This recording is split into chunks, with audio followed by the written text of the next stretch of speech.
Assalamualaikum warahmatullahi wabarakatuh.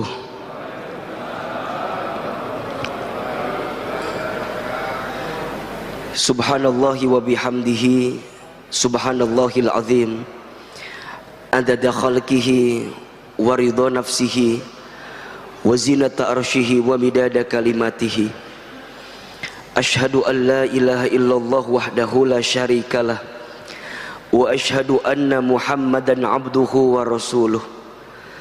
Allahumma salli wa sallim ala rasulillahil karim sayyidina wa syafi'ina wa maulana Muhammadin sallallahu alaihi wasallam wa ala alihi wa ashabihi wa man tabi'ahum bi ihsanin ila yaumiddin.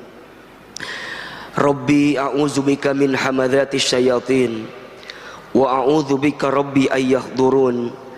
Subhanaka la ilma lana illa ma 'allamtana innaka antal alimul hakim. La haula wala quwwata illa billahil aliyyil azim. Shadaqallahul azim wa sadaqa rasuluhul karim, amma ba'du. Yang sama kita hormati dan kita muliakan para alimil ulama, para kiai, para ustadz, para guru yang ada di Masjid An-Nabawi. Mudah-mudahan semua senantiasa dalam rahmat dan berkah Allah Subhanahu wa ta'ala. Yang sama kita muliakan seluruh pengurus DKM Masjid An-Nabawi. Semoga Allah limpahkan karunia dan rahmat kepada masjid ini. Semoga masjid ini Allah jaga dalam kebaikan dan keberkahan. Hadirin jamaah, ayah, bunda, bapak, ibu, teman-teman sekalian yang dirahmati Allah. Pertama dan yang paling utama, kita bersyukur kepada Allah Subhanahu wa ta'ala yang pada kesempatan subuh Ahad ini kita semua diberikan kelembutan hati oleh Allah, keringanan langkah dan kesempatan untuk bertemu, menunaikan sholat subuh berjamaah di masjid, kemudian melanjutkan dengan kajian subuh. Mudah-mudahan kita semua mendapatkan rahmat dan kasih sayang Allah Subhanahu wa ta'ala. Ada pesan yang begitu indah yang disampaikan oleh Nabi sallallahu alaihi wasallam berdasarkan hadis riwayat At-Tirmidzi untuk ayah, bunda, bapak, ibu yang menunaikan salat subuh berjamaah di masjid kemudian melanjutkan dengan taklim hingga datangnya waktu fajar. Apa kata Nabi? Barang siapa yang menunaikan sholat subuh di masjid, kemudian dia duduk di masjid dalam rangka zikrullah, mendekat kepada Allah, menguatkan ketaatannya kepada Allah.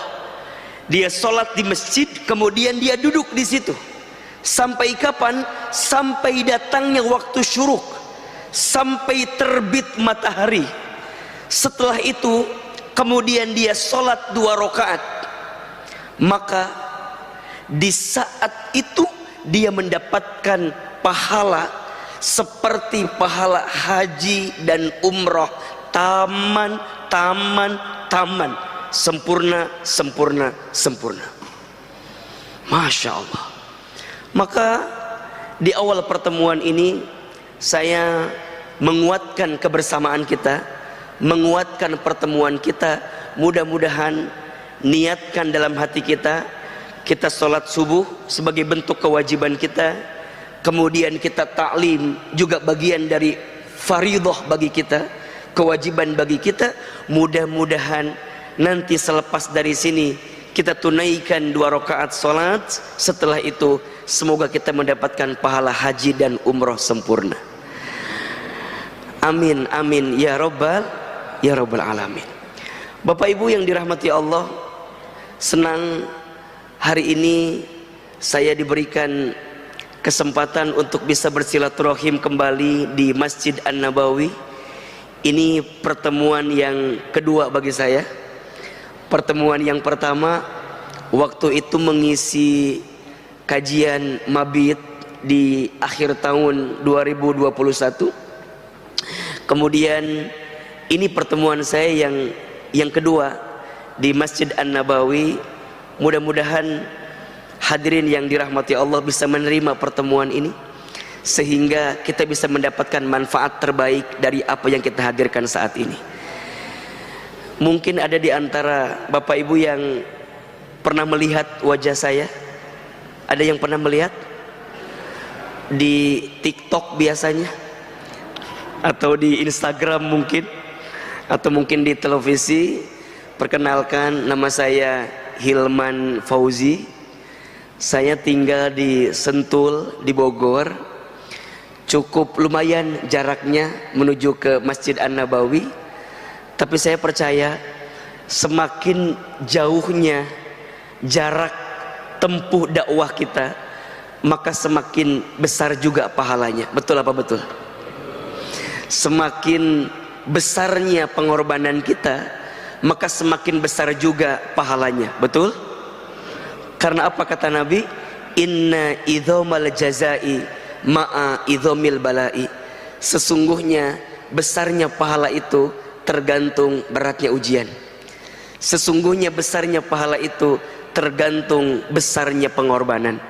Mudah-mudahan pengorbanan ayah bunda, bapak ibu kumpul di tempat ini, kemudian kami juga dari Bogor datang ke sini, mudah-mudahan mendapatkan pahala terbaik dari Allah Subhanahu wa taala. Amin amin ya rabbal alamin. Baik, sebelumnya saya mohon izin kalau kajian kita mungkin tidak terlalu serius-serius banget, Pak. Saya kalau kajian agak lebih santai biasanya. Jadi mohon izin kalau nanti agak lebih santai, agak lebih ringan. Mudah-mudahan kita bisa mengambil kebaikan dari apa yang kita hadirkan pagi ini insyaallah. Baik, kalau yang mau lebih kenal silakan follow aja Instagram saya, Hilman Fauzi. Kalau mau lebih tahu profilnya silakan aja lihat di Google, profil Ustadz Hilman Fauzi. Mudah-mudahan membantulah untuk kita bisa lebih kenal, lebih mendalam insyaallah. Baik, hari ini kita akan bicara tentang apa? Ada yang tahu? Tentang apa? Tentang rezeki. Tentang apa? Rezeki. Oke. Judul besarnya agar tenang dalam urusan rezeki. Sebelum saya lanjutkan, kira-kira di antara Bapak Ibu yang hadir pagi ini ada yang sedang gelisah dengan urusan rezeki atau tidak? Ada? Coba jawab yang kencang. Ada yang sedang gelisah dengan urusan rezeki? Ada? Kalau ada, saya lanjutkan kajiannya. Kalau tidak ada, cukup sekian dan terima kasih. Karena untuk apa dibahas? Karena aman semua kalau begitu. Ahilman, kenapa tema ini diambil? Salah satu alasannya karena di tengah kondisi seperti ini banyak orang yang gelisah dengan urusan rezeki. Betul apa betul? Iya apa iya? Nah, apa yang terjadi? Mohon maaf, tidak sedikit di antara kita yang stres gara-gara urusan rezeki, frustasi gara-gara urusan rezeki. Ujungnya apa? Stres pikirannya, frustasi keadaannya, sehingga dia tidak bisa mengambil kebaikan dalam hidupnya. Yang lebih parah, mohon maaf, rezekinya digelisahkan, yang ujungnya tidak menjadikan hidup dia bahagia, bahkan naudzubillah membuat dia jauh dari Allah Subhanahu wa taala.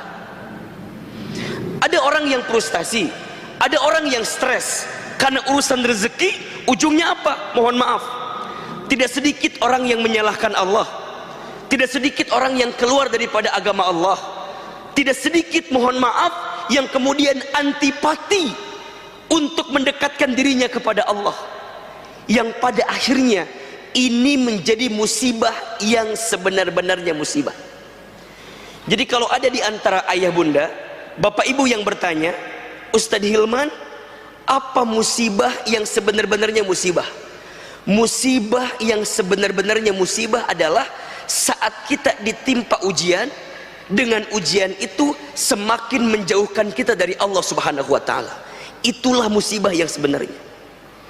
Makanya kalau ada di antara kita, mohon maaf ya, diberikan ujian, diberikan masalah, tapi dengan ujian itu, dengan masalah itu malah semakin membuat kita jauh dari Allah, maka sungguh itulah musibah yang paling besar dalam kehidupan kita. Karena seharusnya, ini rumusnya, seharusnya kalau ada seseorang yang diberikan ujian, diberikan masalah, dengan ujian dan masalah itu semakin membuat dia dekat dengan Allah, maka disitulah anugerah yang sebenarnya. Termasuk dengan urusan rezeki. Kalau ada yang diuji pada bab urusan rezeki, ketika ujian itu datang malah menjadikan kita jauh dari Allah, lalai kepada Allah, lupa kepada Allah, maka sungguh itulah masalah yang paling besar dalam kehidupan kita. Maka insya Allah di pagi hari ini kita coba akan bahas secara lebih sederhana apa yang harus kita pahami tentang rezeki, sehingga kita bisa lebih tenang dalam urusan rezeki. Sampai di sini jelas atau tidak? Jelas? Baik. Tolong catat. Ada 4 konsep atau ada 4 prinsip tentang rezeki berdasarkan Al-Quran dan hadis yang harus kita pahami sehingga mengantarkan ketenangan dalam hati kita. Ada berapa? Ada berapa? Ada 4. Kita percepat. 1, rezeki itu sudah dijamin.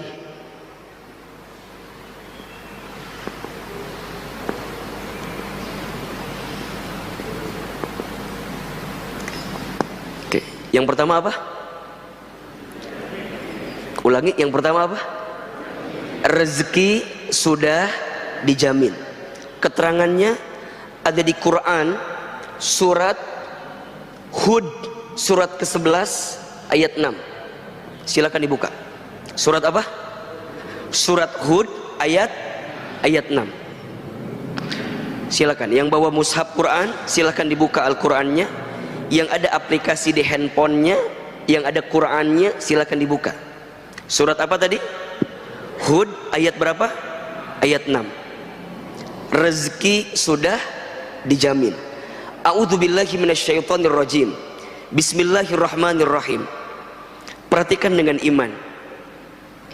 Wa ma min dabbatin fil ardi illa 'alallahi rizquha wa ya'lamu mustaqarraha wa mustaudaha kullun fi kitabim mubin. Ada ayatnya atau tidak? Ada ayatnya? Ada. Ayo kita bedah sedikit demi sedikit. Di ayat itu Allah Subhanahu wa taala berfirman, "Wa ma min dabbatin fil ardi," dan tidak ada makhluk yang bernyawa, yang bergerak, yang hidup fil ardi, di muka bumi. Oke, ya, illa, kecuali 'alallahi rizquha, dijamin oleh Allah rezekinya. Jelas ayatnya? Ada ayatnya? Tidak ada satu makhluk pun, bahkan jika kita menggunakan terjemahan yang lebih rinci, dabbah itu dipahami dengan makhluk yang melata, dengan makhluk yang melata. Jadi Allah ingin gambarkan kepada kita, hei manusia, makhluk yang melata saja, kira-kira begitu. Makhluk yang melata saja, yang mungkin terbatas pergerakannya, yang mungkin terbatas kemampuannya, yang mungkin terbatas segala organ tubuh dalam dirinya, apa kata Allah? Fil ardi, selama dia hidup di muka bumi, illa 'alallahi rizquha, dijamin oleh Allah rizkinya. Makhluk yang melata aja rizkinya ada, apalagi manusia. Ayo kita jelaskan, makhluk yang melata itu contohnya apa kira-kira? Apa? Buaya. Meni langsung buaya. Coba atuh yang agak-agak ringan dulu, jangan langsung buaya. Apalagi contohnya kira-kira? Apa? Cicak. Setuju ya? Oke, Ahilman mau tanya, cicak ada rizkinya atau tidak? Cicak ada rizkinya? Oke, rizki cicak itu apa? Nyamuk. Kata siapa? Kata lagu kan ya. Oke, cicak di mana kerjanya? Cicak di mana kerjanya? Di dinding. Apa pekerjaan cicak?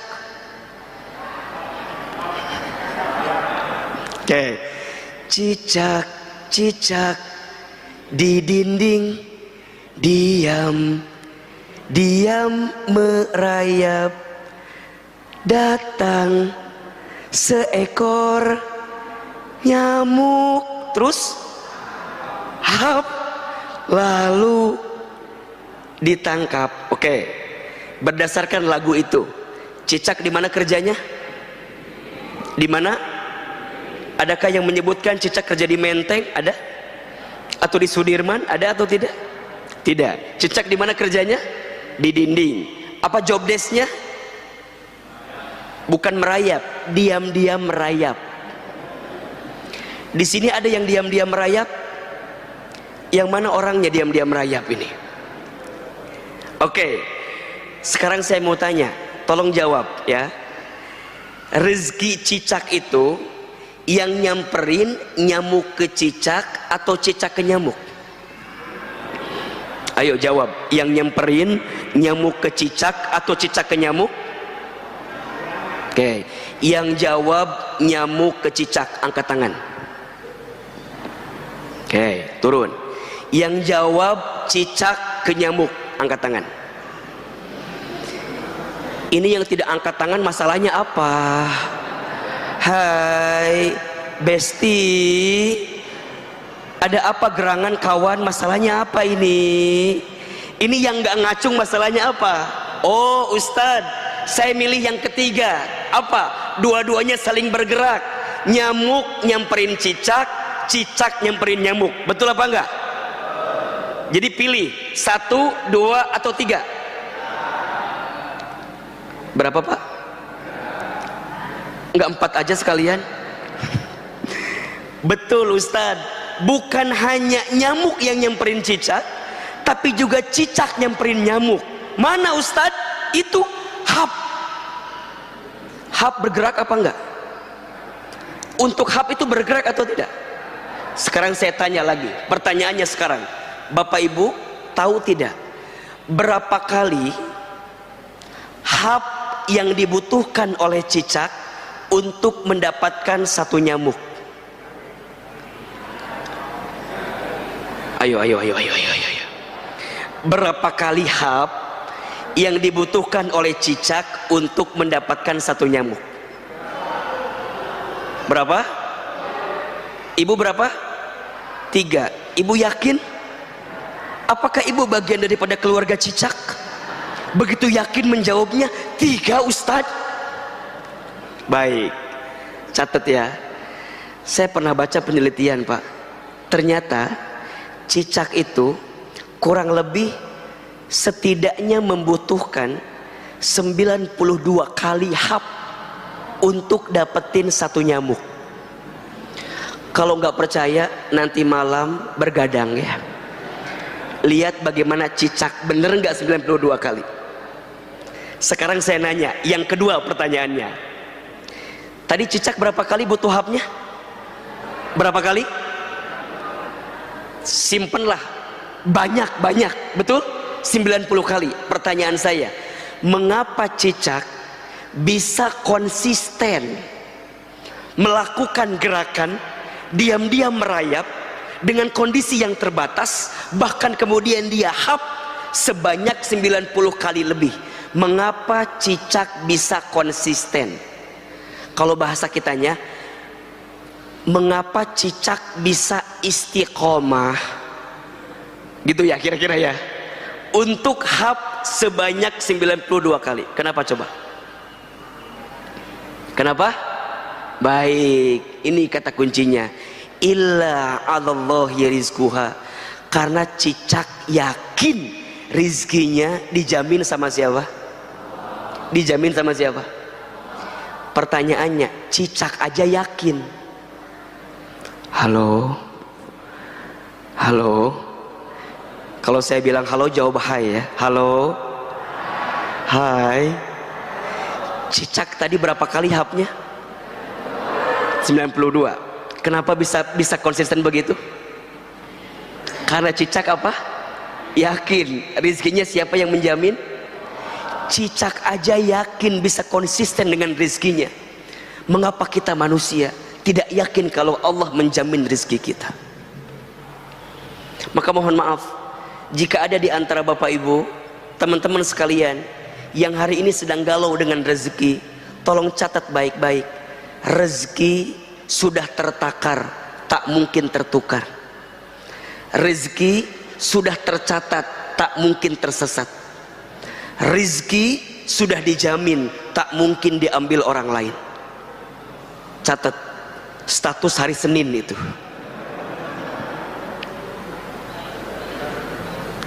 Hari apa?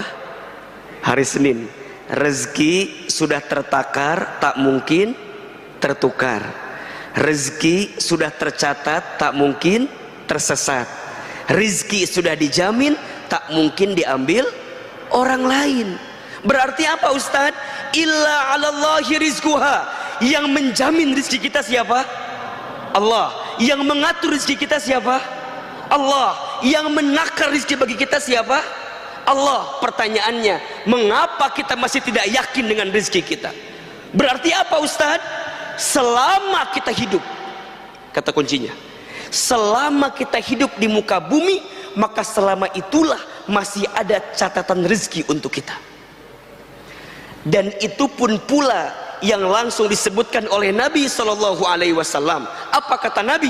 Ya ayuhan nas, wahai manusia, inna ahadakum lan yamuta hatta yastakmila rizquhu.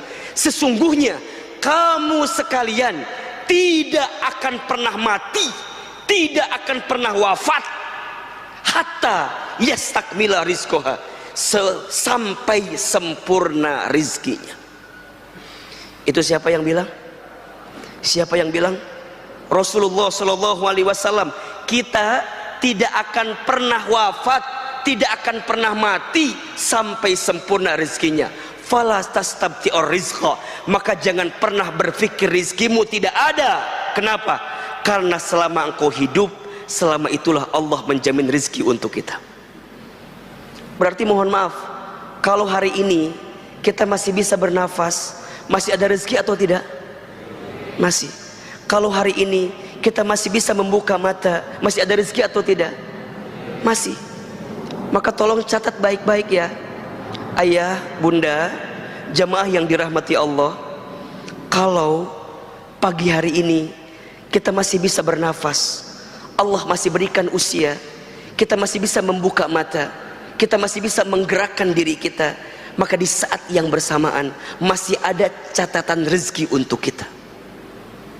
Mohon maaf, jangan pernah berpikir rizkimu hilang, jangan pernah berpikir rizkimu tidak ada.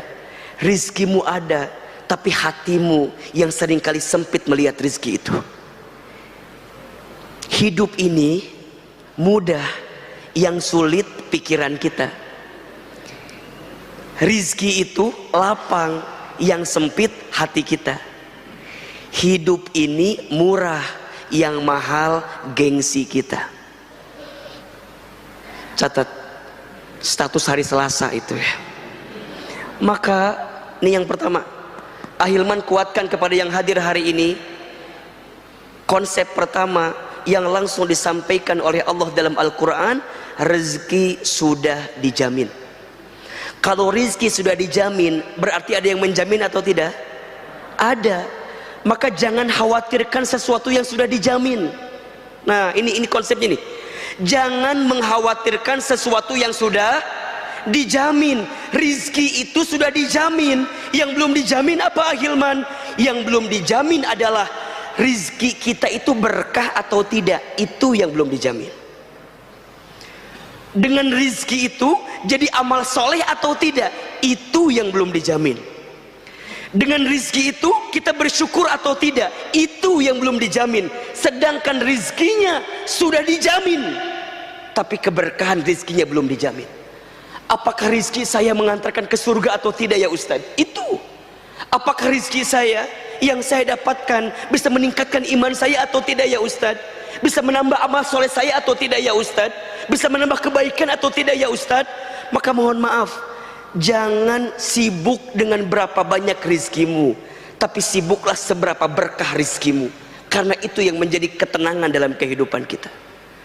Hanya konsep awalnya kita harus meyakini dulu kalau rizki sudah dijamin oleh siapa?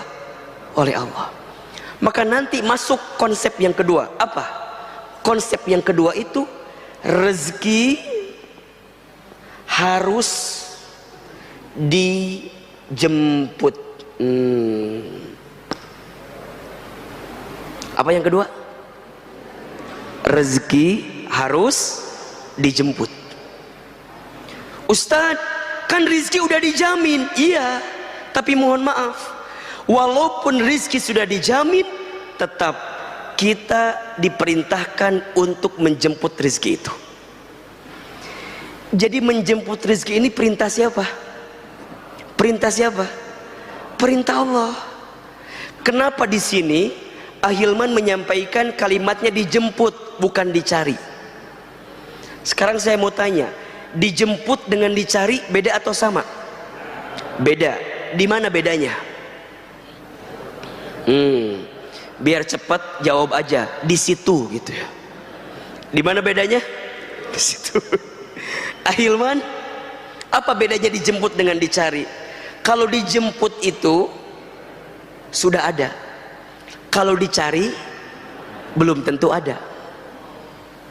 Konsepnya rizki sudah ada, betul? Tinggal tugas kita apa? Menjemput rizki itu. Nah sekarang pertanyaannya, kalau ada orang yang tahu rizkinya ada, tapi mohon maaf, dia tidak bisa mendapatkan rizki itu, kira-kira yang salah apa? Yang salah apa? Yang salah rizkinya atau cara menjemputnya? Saya ulangi, Bapak tahu ada orang di situ. Misalnya, Ustadz tahu ada orang janjian di daerah kita nih? Bandar Wijaya. Oke. Ustadz tahu di situ tempatnya. Tapi saya malah ambil jurusan ke Bekasi. Nyambung apa enggak? Ketemu apa enggak? Enggak kan? Berarti yang salah orang yang saya mau jemput atau salah saya yang menjemputnya? Salah saya yang menjemputnya kan? Rizki itu ada, cuman mungkin kita cara menjemputnya yang nggak pas. Mungkin salah angkotnya, mungkin salah busnya, mungkin salah jurusannya, mungkin salah caranya, sehingga tidak mengantarkan kebaikan pada rizki itu. Nah, ketika bicara dijemput, nah ini. Jemput rizki itu ada dua. Satu, ada menjemput rezeki dengan ikhtiar, namanya ikhtiar bumi. Ikhtiar apa? Ikhtiar bumi. Yang kedua, ada menjemput rezeki dengan ikhtiar langit. Ulangi. Ikhtiar menjemput rezeki ada berapa? Ada dua. Satu ikhtiar apa? Ikhtiar bumi. Dua ikhtiar apa? Ikhtiar langit. Oke. Berarti sekarang saya tanya begini, bekerja itu harus atau tidak? Tolong jawab. Bekerja itu harus atau tidak? Wajib atau tidak? Usaha itu wajib atau tidak? Wajib. Kalau ada yang berdagang kemudian itu usahanya, jadi wajib atau tidak? Jadi wajib. Usaha itu wajib, ikhtiar itu wajib, kita bekerja itu wajib. Karena itu perintah dari siapa? Perintah dari Allah. Maka mohon maaf kalau ada yang bilang gini, Ustadz, kenapa kita harus bekerja? Kan rezeki udah dijamin. Kan kadang-kadang ada yang nanya begitu. Ya, iya apa enggak? Ada yang nanya, Ustadz, kan rezeki udah dijamin katanya, terus ngapain kita kerja? Gitu kan? Sekarang apa jawabannya? Halo? Halo? Halo? Katanya rizki sudah dijamin, terus ngapain kita bekerja? Apa jawabannya? Karena apa? Ya sudah, saya kasih waktu 1 hari 24 jam ya untuk merenungkan jawabannya. Kan tadi sudah saya sampaikan, kenapa kita bekerja? Karena ini perintah dari siapa? Allah. Kita itu ikhtiar bukan semata-mata untuk rezeki, bukan. Bukan semata-mata untuk dapat rezeki, bukan.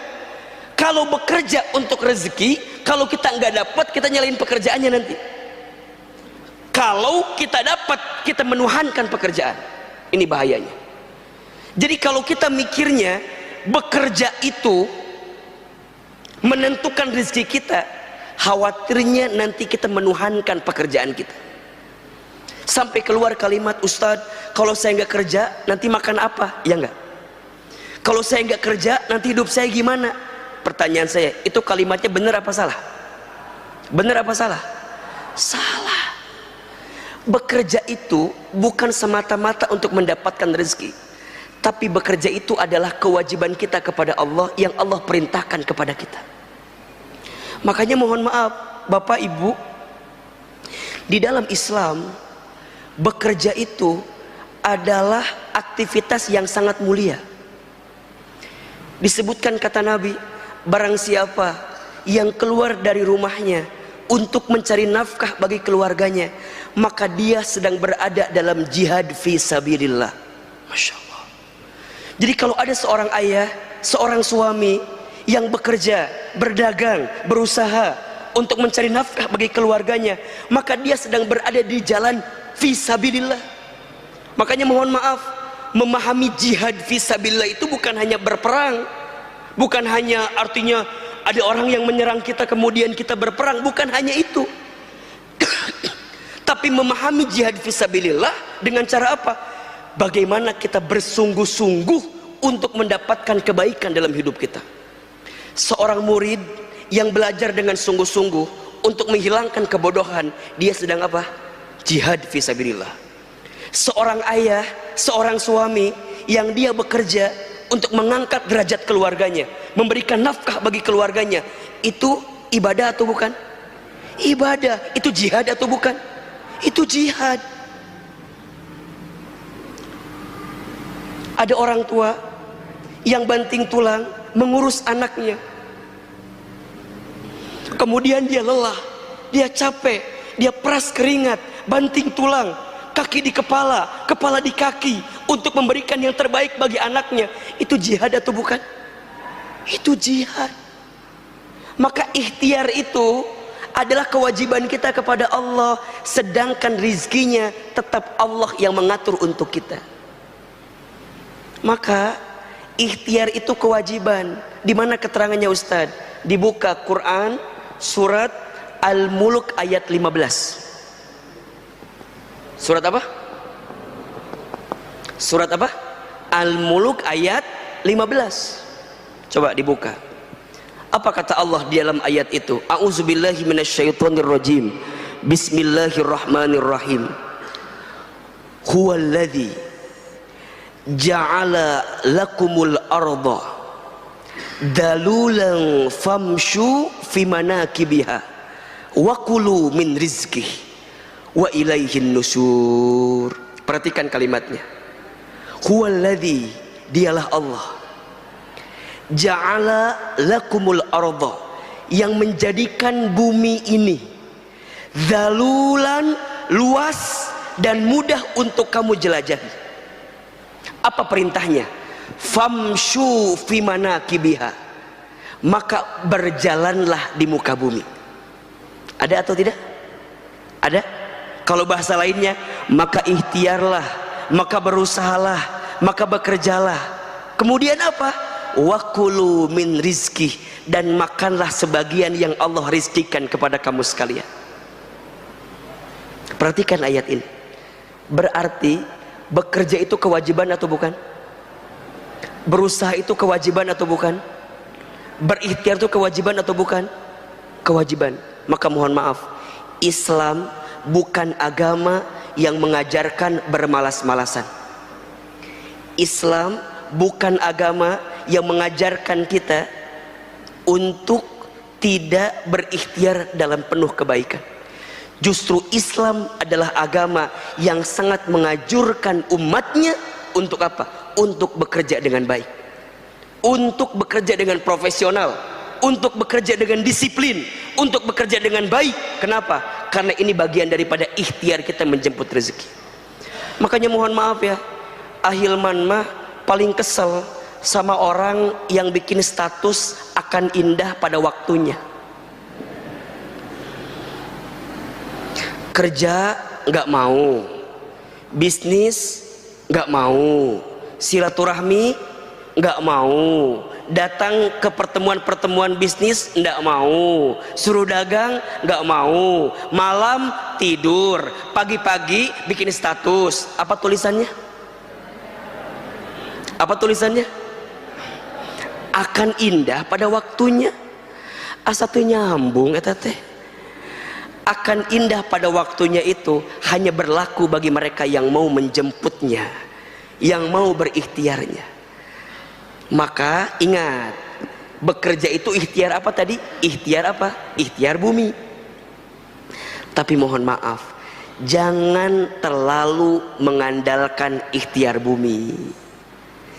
Kalau kita mengandalkan ikhtiar bumi, berarti kita hanya terlalu pede dengan kemampuan kita. Maka nanti ada ikhtiar langit, apa? Ketakwaan. Gitu.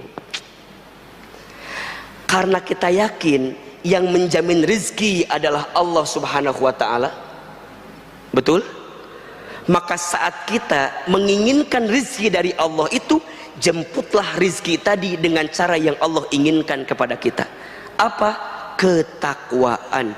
Wa may yattaqillaha yaj'al lahu makhraja wa yarzuqhu min haitsu la yahtasib.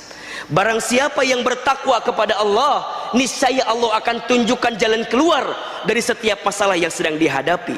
Wa yarzuqhu min haitsu la yahtasib, dan Allah akan memberikan rizki dari jalan yang tidak disangka-sangka.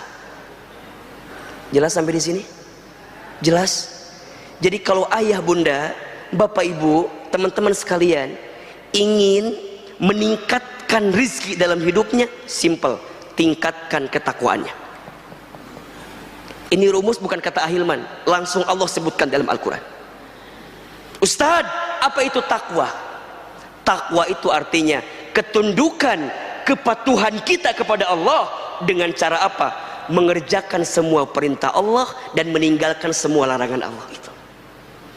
Maka nanti, lihat.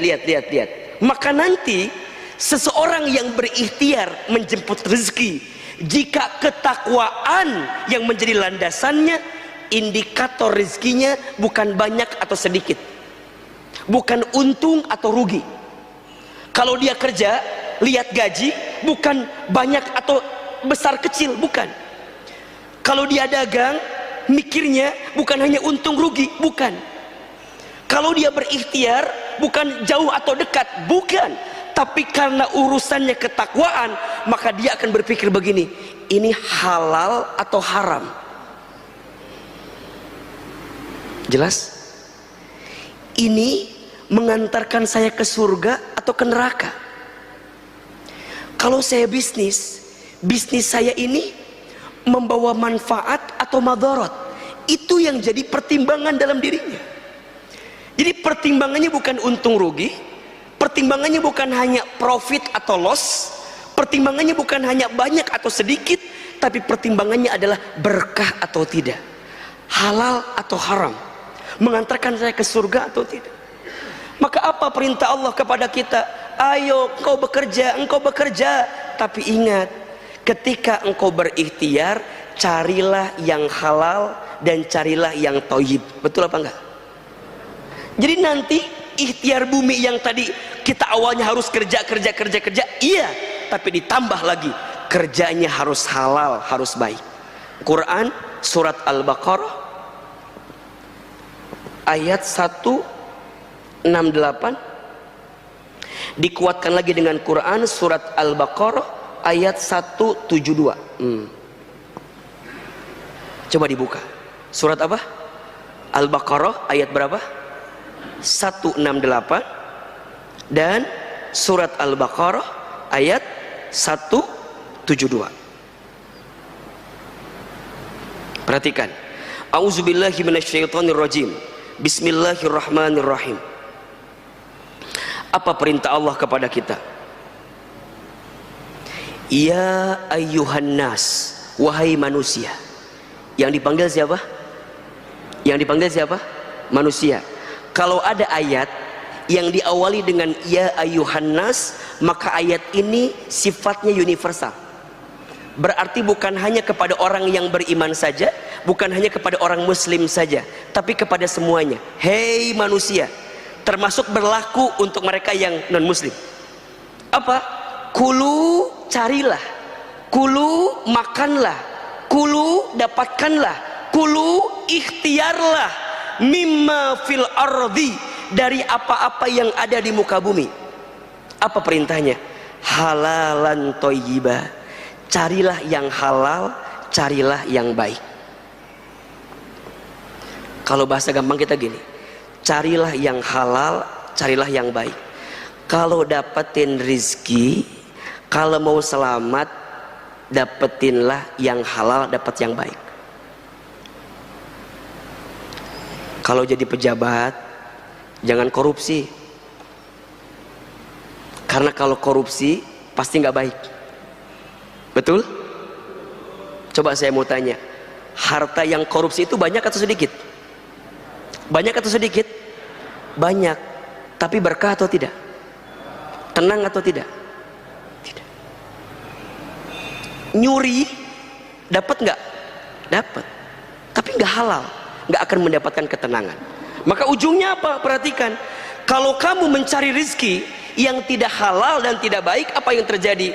Wala tattabi'u khutuwatis syaitan, janganlah engkau mengikuti langkah-langkah syaitan. Berarti mohon maaf ya, kalau kita berikhtiar menjemput rezeki, patokannya bukan halal, bukan baik, berarti kita sedang mengikuti langkah siapa? Langkah syaitan. Apa ujungnya? Perhatikan, innahu lakum aduwwum mubin. Rizki tadi, harta tadi yang kamu dapatkan itu tidak akan pernah menjadi kebaikan untuk kamu, kecuali jadi apa? Aduwwum mubin, jadi musuh yang nyata bagi kamu. Sekarang saya mau tanya begini, Bapak Ibu, ada nggak satu kondisi, mohon maaf, hartanya banyak tapi hatinya gelisah? Ada atau tidak? Ada? Gajinya besar tapi hatinya gelisah, ada atau tidak? Banyak. Hartanya berlimpah tapi tidak mengantarkan ketaatan dia kepada Allah, banyak atau tidak? Kalau ada yang semisal itu, tolong catat baik-baik, evaluasi. Mungkin harta kita tidak berkah.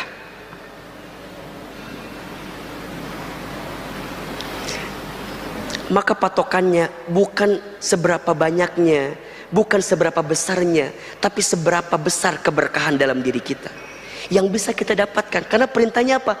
Halalan thayyiba. Ini siapapun, bukan hanya orang Islam ya. Kalau kita mau tenang, kalau kita mau bahagia, kalau kita mau mendapatkan kebaikan, maka carilah harta dengan halal, dengan baik, pasti tenang, pasti tenang.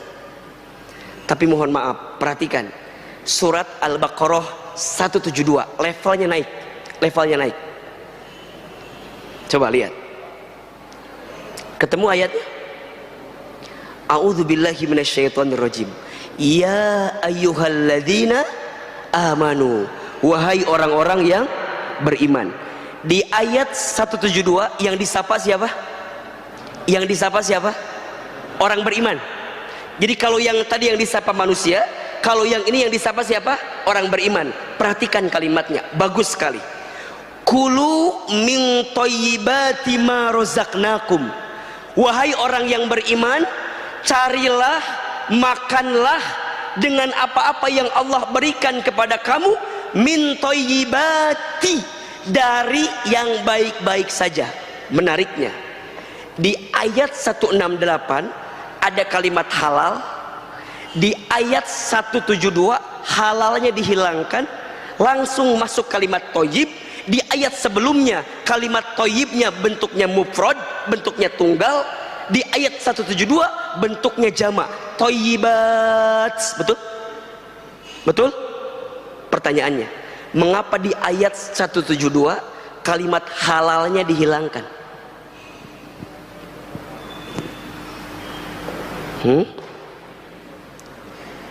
Yang disapa tadi siapa? Yang disapa siapa? Orang beriman. Allah ingin menegaskan kepada kita bahwa apa? Kalau orang beriman udah pasti akan ngambil yang apa? Yang halal. Insyaallah. Kalau orang beriman udah pasti ngambil yang halal. Jadi kalau ada orang yang mengaku beriman tapi masih hobi dengan yang haram, maka dipertanyakan imannya. Karena bagi orang beriman sudah tidak usah lagi ditanyakan mengambil yang mana ya, ngambil yang mana, udah pasti yang haram dia tinggalkan, yang halal dia ambil. Sehingga apa ujungnya? Min thayyibat, mungkin yang didapatkan sedikit, tapi thayyibat, memberikan kebaikan yang banyak. Itu poinnya tuh. Kalau tadi masih orientasinya halal, baik, tapi kalau orang beriman, ketika makin kuat imannya, makin kuat ketakwaannya, ya, dia mencari yang halal. Tidak penting berapa banyak dia dapatkan, karena yang paling penting Allah berikan kebaikan kepadanya.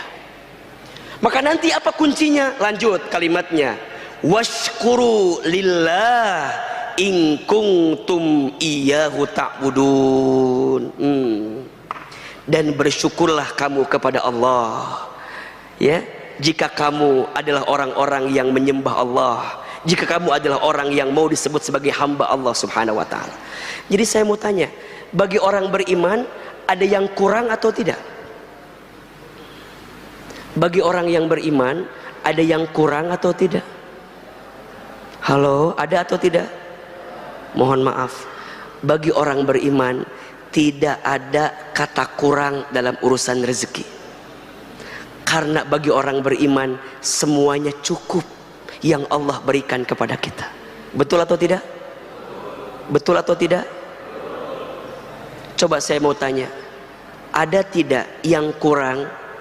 Kalau kita beriman ya, saya tanya nih, ada atau tidak yang kurang yang Allah berikan kepada kita? Ada atau tidak? Demi Allah, tidak ada yang kurang yang Allah berikan kepada kita. Tidak ada yang kurang. Yang kurang siapa Ustadz?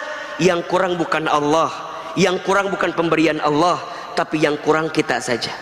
Ustadz, kita kurang apa? Mohon maaf, kita ini dikasih nikmat kurang syukur, dikasih ujian kurang sabar, ketika beramal kurang ikhlas, ketika ada takdir kurang ridho, kalau dikumpulin kurang ajar.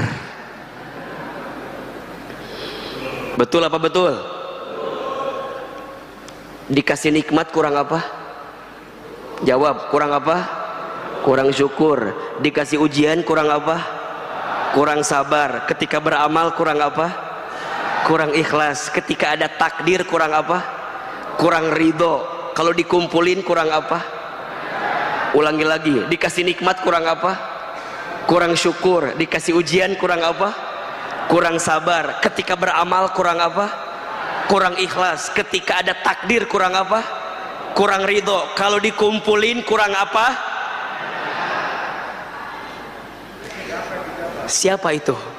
Ada orangnya di sini, ada. Yang mana orangnya? Jawab atuh. Saya. Siapa orangnya? Siapa orangnya? Tidak ada yang kurang. Selama engkau menjemput rezeki, maka selama itu Allah berikan kebaikan kepada kita semua. Maka ingat, ikhtiar menjemput rezeki itu ada dua. Ada ikhtiar bumi, cari yang halal, cari yang thayyib. Ada ikhtiar langit, tingkatkan ketakwaan kita kepada Allah, maka Allah akan berikan rezeki kepada kita. Jelas sampai di sini? Ustadz, kalau ketakwaan bisa meningkatkan rezeki, berarti kemaksiatan bisa menghambat rezeki. Insya Allah. Saya ulangi, kalau ketakwaan bisa meningkatkan rezeki, berarti kemaksiatan bisa menghambat rezeki. Mohon maaf, mengapa ada yang diuji? Mohon maaf ya, ada orang yang hartanya Masya Allah berlimpah, tapi keluarganya tidak rukun, anak-anaknya tidak soleh-soleha. Coba tanyakan, mungkin masih ada harta yang tidak baik yang kita makan, sehingga mengantarkan sesuatu yang tidak baik juga dalam kehidupan kita. Betul atau tidak? Apa kata Nabi? Tidak akan pernah tumbuh daging dari harta yang tidak halal.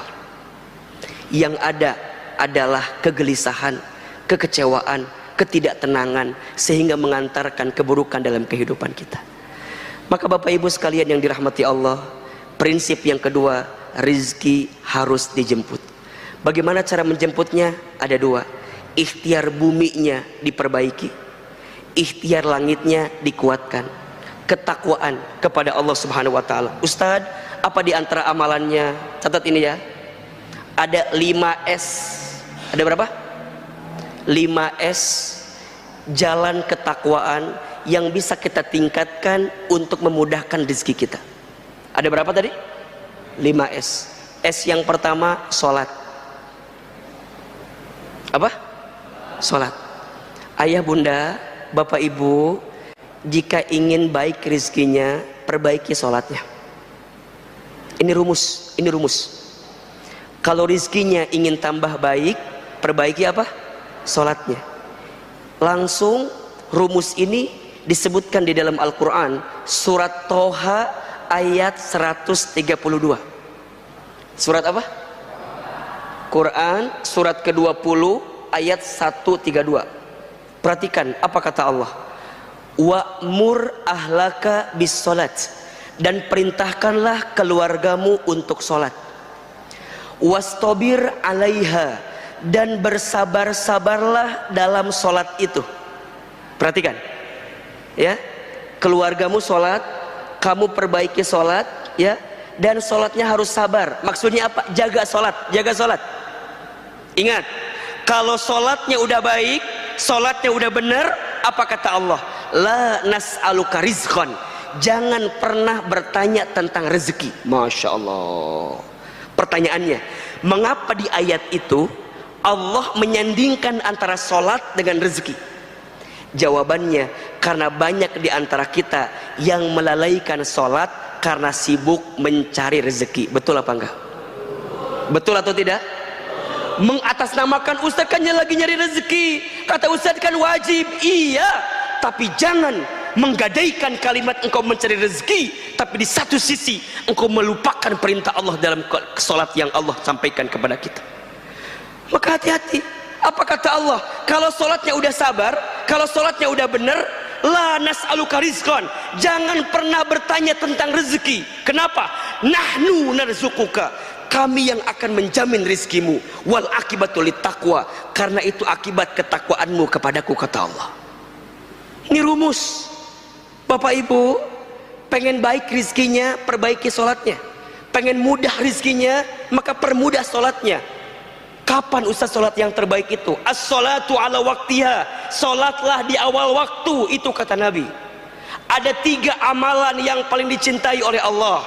Satu kali bertanya sahabat mulia Abdullah bin Mas'ud radhiyallahu an, bertanya, ya Rasulullah, ayyul a'mal ahabbu ilallah, amal apa yang paling dicintai oleh Allah?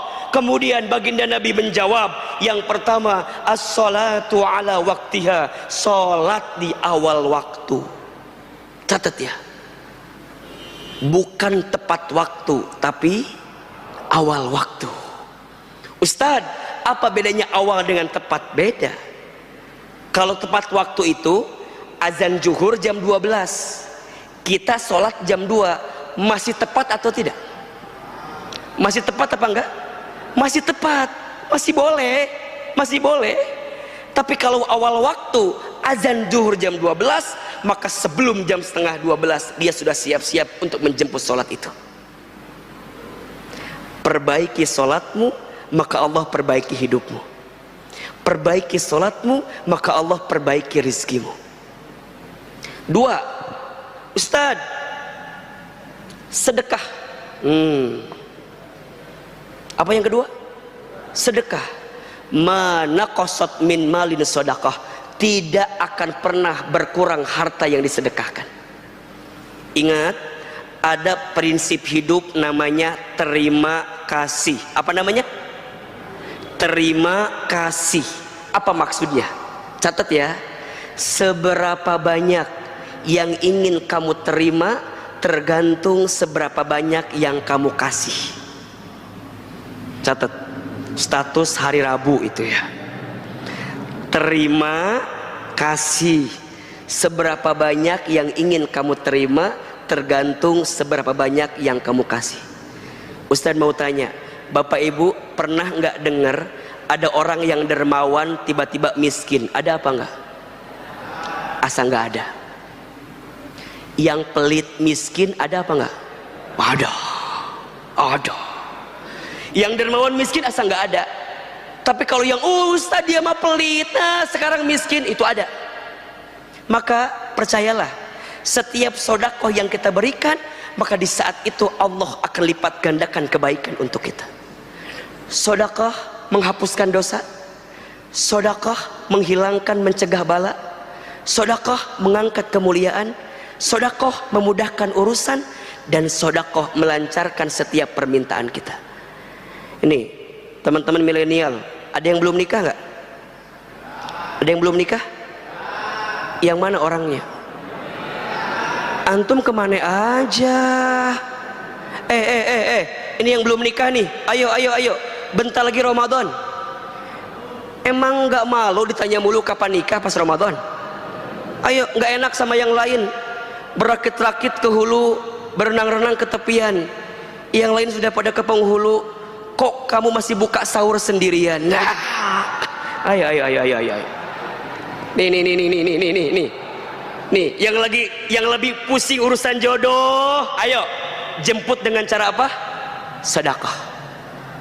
Naikin lagi levelnya. Ustadz, S yang ketiga apa? Silaturahmi. Apa? Silaturahmi. Jangan diem-diem baik apa? Kata orang tua dulu, banyak teman, banyak rezeki, betul nggak? Banyak relasi, banyak rezeki, betul? Ternyata orang tua kita bilang bukan dari dia, tapi langsung dari Nabi SAW. Apa kata Nabi? Man ahabba an yubsatalahu fi rizkihi wa yunsa'alahu fi atharihi falyasil rahimahu.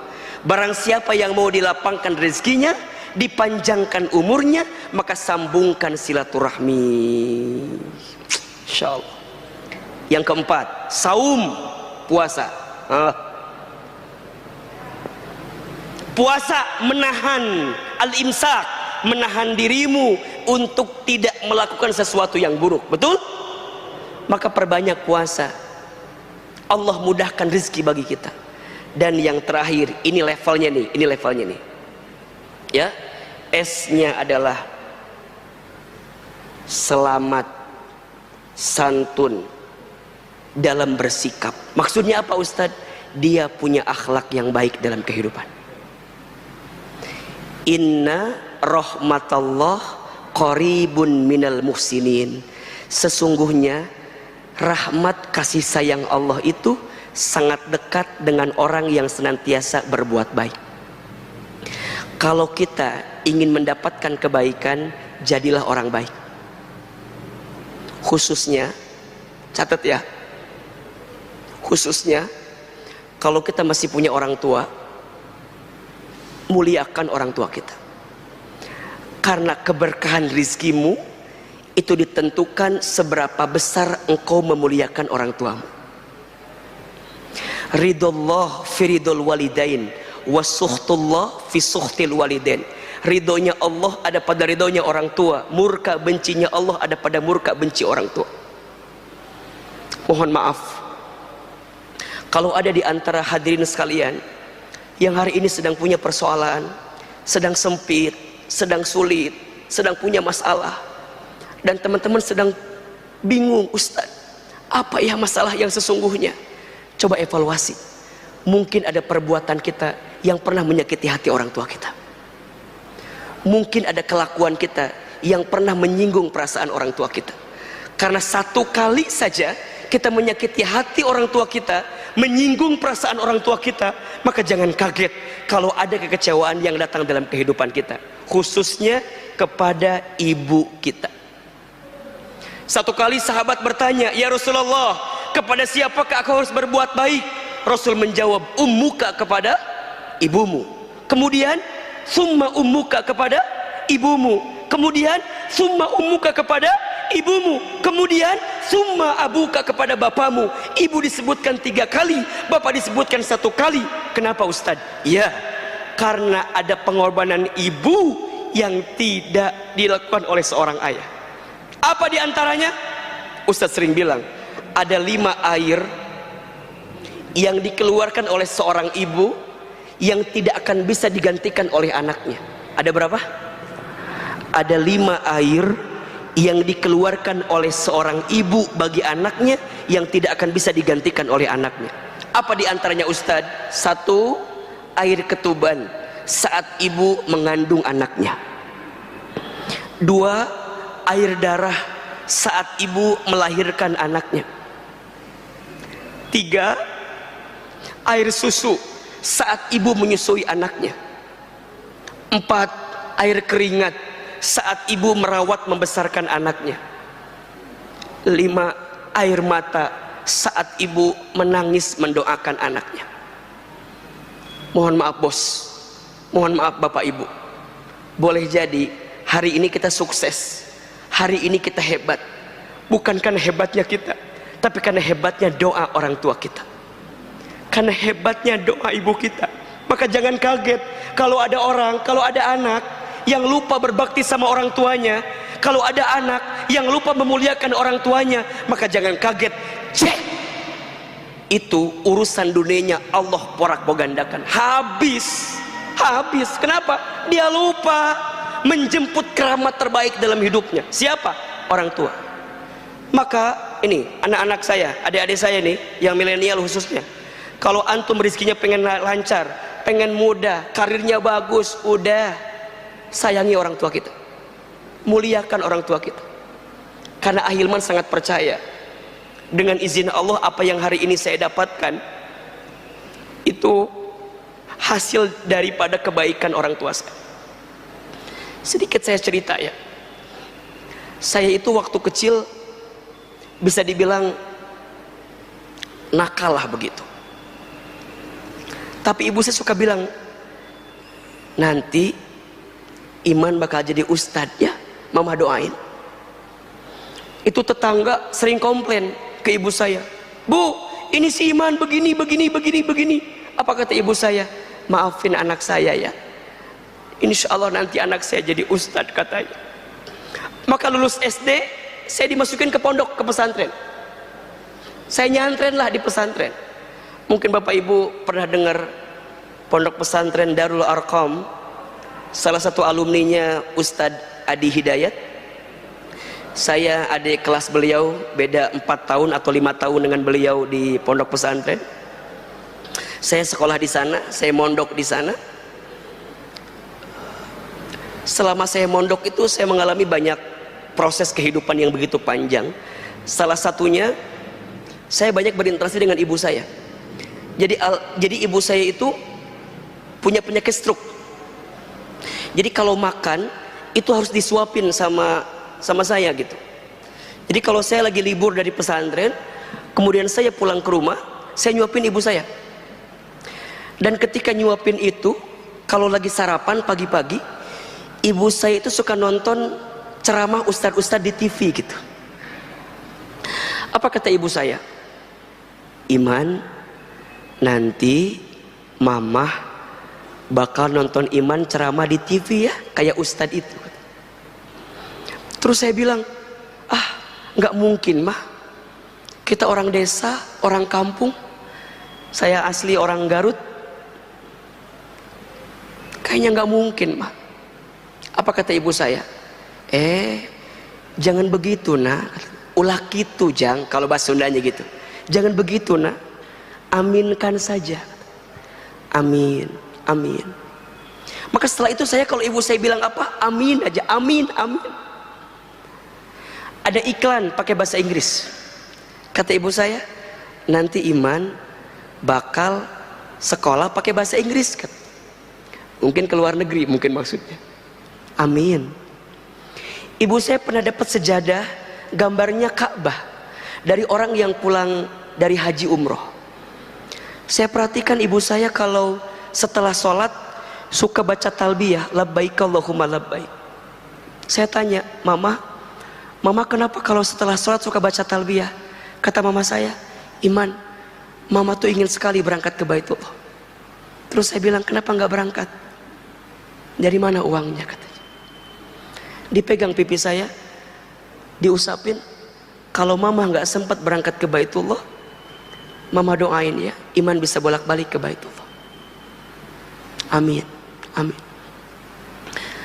Hadirin yang dirahmati Allah, dengan izin Allah, apa yang pernah ibu saya ucapkan dulu, saat ini kejadian semua.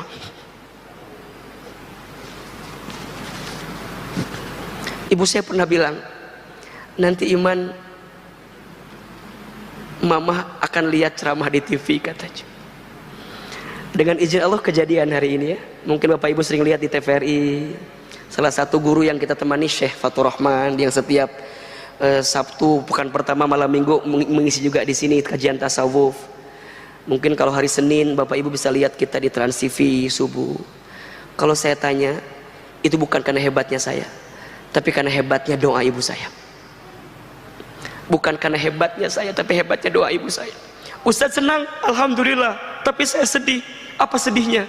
Ibu saya tidak sempat nonton saya di televisi, karena Allah lebih duluan panggil usia ibu saya sebelum saya bisa tampil di televisi. Saya dapat kesempatan berangkat ke Amerika, ke Jepang, ke Kanada dengan izin Allah. Tapi ibu saya tidak pernah tahu kalau anaknya pernah berangkat ke sana, pernah safari dakwah di sana, pernah belajar di sana. Karena ibu saya telah dipanggil usianya oleh Allah lebih duluan sebelum saya bisa berangkat ke sana. Saya bisa berangkat haji umroh dengan izin Allah kapanpun, karena kita pembimbing haji dan umroh. Tapi saya sedih, saya belum sempat bisa menggenggam tangan orang tua saya untuk bisa berangkat ke Baitullah. Tapi percayalah, kalau hari ini rizkimu ingin seperti raja, maka jadikanlah orang tuamu seperti raja. Jika ingin rizkimu mulia, maka muliakanlah orang tuamu, karena saat engkau memuliakan orang tuamu, maka Allah akan muliakan kehidupanmu. Maka jadilah orang baik, jadilah orang baik, jadilah anak yang soleh, jadilah orang yang senantiasa menghadirkan kebaikan, kebaikan, kebaikan. Karena setiap kebaikan akan mengantarkan kebaikan. Hal jazaul ihsan illal ihsan. Tidak ada satu kebaikan pun kecuali balasannya adalah kebaikan. Maka Bapak Ibu sekalian, konsep yang kedua, rizki harus dijemput. Bagaimana cara menjemputnya? Ada dua, ikhtiar bumi, ikhtiar langit. Apa ikhtiar langitnya? Tingkatkan ketakwaan. Apa jenis ketakwaannya? Minimal 5 tadi: sholat, sedekah, silaturahim, saum, dan jadilah pribadi yang soleh. Khususnya jika ada seorang anak, jadilah anak yang soleh di hadapan orang tua kita. Masih ada 2 poin lagi, insya Allah kita akan bahas di episode yang akan datang. Semoga masih ada kesempatan untuk bisa mengisi lagi di An-Nabawi. Boleh atau tidak? Masih terbuka? Masih boleh? Baik, mudah-mudahan bermanfaat ya. Pertama, jangan galau lagi, yakin rizki sudah dijamin. Dan yang kedua, rizki harus dijemput. Jemputlah dengan cara yang terbaik. Mudah-mudahan bermanfaat, dan mohon izin tidak ada tanya jawab karena Ahilman mau langsung berangkat ke acara selanjutnya. Semoga Allah berikan kebaikan untuk kita semua. Terakhir, mari kita angkat kedua telapak tangan kita.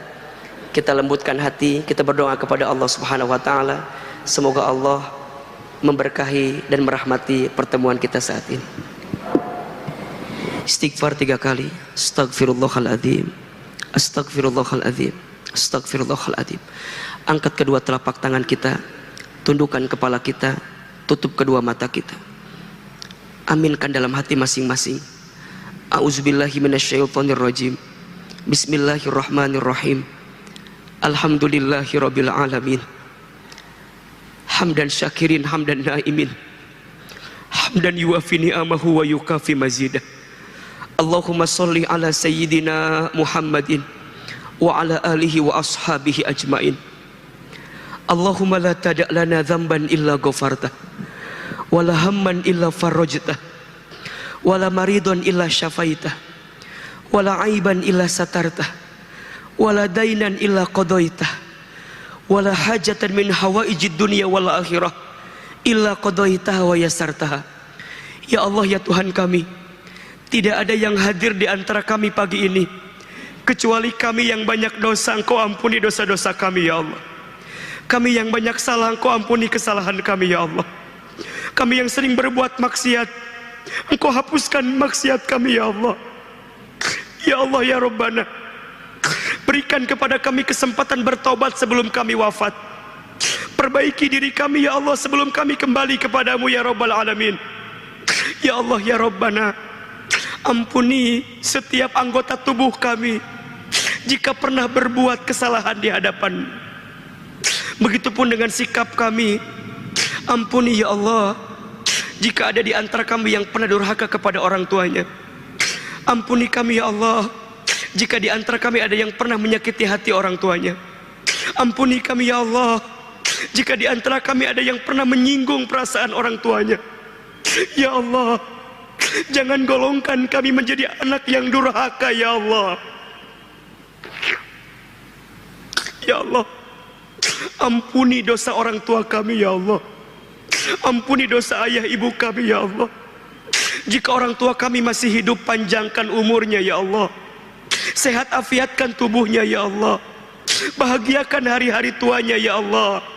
Dan mampukan kami memuliakan orang tua kami ya Allah. Namun jika orang tua kami sudah wafat, kami mohon ya Allah, lapangkan alam kuburnya. Terima iman Islamnya, ampuni dosa-dosanya, dan kumpulkan kami bersama orang tua kami nanti di surgamu ya Allah. Ya Allah ya Rabbana, kami yang sedang gelisah hatinya, Engkau tenangkan ya Allah. Kami yang sedang punya masalah, Engkau angkat masalah kami ya Allah. Tunjukkan jalan keluar terbaik atas setiap masalah kami ya Allah. Kami yang sedang susah, Engkau mudahkan ya Allah. Kami yang sedang sempit, Engkau lapangkan ya Allah. Kami yang sedang sakit, Engkau sembuhkan ya Allah. Kami yang sedang punya hajat, Engkau kabulkan hajat-hajat kami ya Allah. Hasbunallah wa ni'mal wakil, ni'mal maula wa ni'man nasir. Ya Allah, karuniakan kepada kami ilmu yang bermanfaat. Karuniakan kepada kami rezeki yang berkah. Karuniakan kepada kami ya Allah umur yang kami isi dalam ketaatan ya Allah. Allahumma inna nas'aluka ilman nafi'an wa rizqan wasi'an, halalan thayyiban wa amalan mutaqabbala. Allahumma kfina bihalalika an haramika wa aghnina bifadlika amman siwaka. Ya Allah, cukupkan kami dengan yang halal dan jauhkan kami daripada yang haram. Ya Allah, kayakan kami dengan karunia-Mu, daripada kami bergantung kepada selain-Mu. Allahumma a'inna ala zikrika wa syukrika wa husni ibadatika. Ya Allah, tolong kami agar kami senantiasa berzikir kepadamu, bersyukur kepadamu, dan memperbaiki ibadah kami kepadamu. Rabbana zalamna anfusana wa illam taghfir lana wa tarhamna lanakunanna minal khasirin. Rabbana ighfir lana wa liwalidina warhamhum kama rabbawna shighara. Rabbana taqabbal minna innaka antas samiul alim.